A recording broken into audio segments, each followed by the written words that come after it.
चाहता हूं कि आज तक संविधान को तोड़ने का पाप किसने किया है? संविधान को तोड़ने का पाप कांग्रेस पार्टी ने किया है। 80 बार कांग्रेस पार्टी ने संविधान को तोड़ा है। इमरजेंसी के समय, इंदिरा जी के समय ऐसे निर्णय हुए कि जिसमें पूरा हमारा लोकतंत्र समाप्त होने की कगार पर खड़ा था। आज हम भारतीय राजनीति के महत्वपूर्ण मोड़ पर खड़े हैं, जहां आगामी चुनावों में 102 सीटों पर देश के भविष्य का फैसला होने जा रहा है। क्या नितिन गडकरी नागपुर से अपनी जीत की हैट्रिक बना पाएंगे? क्या किरण रिजिजू अरुणाचल पश्चिम से अपनी जीत की परंपरा को जारी रख पाएंगे?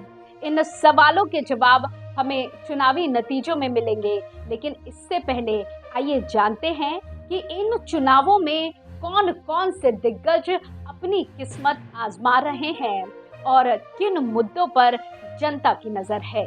नमस्कार, आप देख रहे हैं एयर न्यूज। इस चुनावी सीजन में नितिन गडकरी, किरण रिजिजू, सर्बानंद सोनोवाल जैसे केंद्रीय मंत्री और तमिलिसाई सौंदरराजन जैसे पूर्व राज्यपाल अपने अपने क्षेत्रों से चुनावी अखाड़े में उतरे हैं।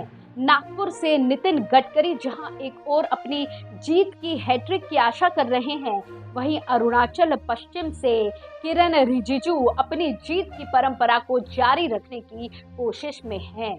सर्बानंद सोनोवाल जो असम से डिब्रूगढ़ क्षेत्र से चुनाव लड़ रहे हैं, उनके सामने भी एक चुनौती।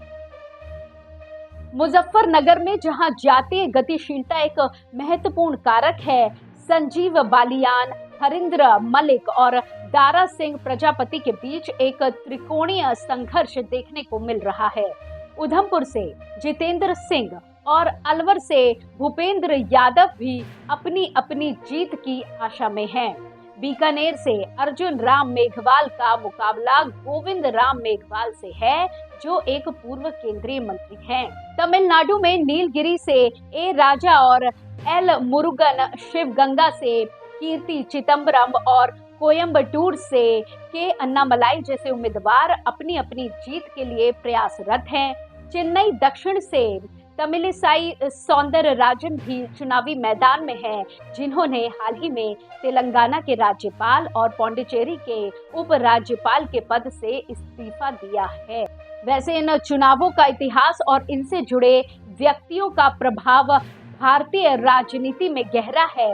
नितिन गडकरी और किरण रिजिजू जैसे अनुभवी नेता अपने क्षेत्र में विकास के वादे के साथ उतरे हैं। वहीं तमिलनाडु में ए राजा और एल मुरुगन के बीच की प्रतिस्पर्धा ने नीलगिरी क्षेत्र को एक रोमांचक चुनावी अखाड़ा बना दिया है।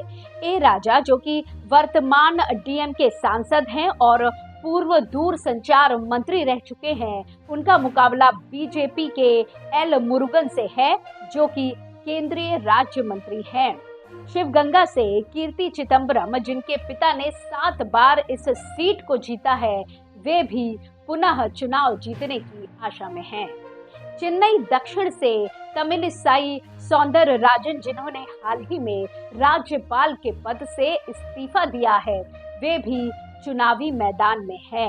इन सभी उम्मीदवारों की जीत या हार न केवल उनके राजनीतिक करियर को प्रभावित करेगी, बल्कि भारतीय राजनीति के भविष्य की दिशा भी तय करेगी। बाकी इन चुनावों में जो बात सबसे अधिक उल्लेखनीय है, वो है उम्मीदवारों की विविधता और उनके राजनीतिक अनुभव का स्तर।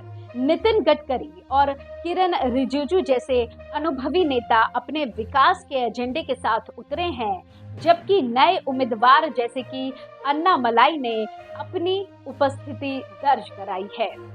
इस चुनावी मौसम में जातीय गतिशीलता, विकास के वादे और राजनीतिक विरासत के मुद्दे प्रमुख रहे हैं। ये चुनाव न केवल उम्मीदवारों के लिए, बल्कि भारतीय लोकतंत्र के लिए भी एक परीक्षा की घड़ी है। इसी तरह की और खबरों के लिए जुड़े रहिए एयर न्यूज के साथ। धन्यवाद।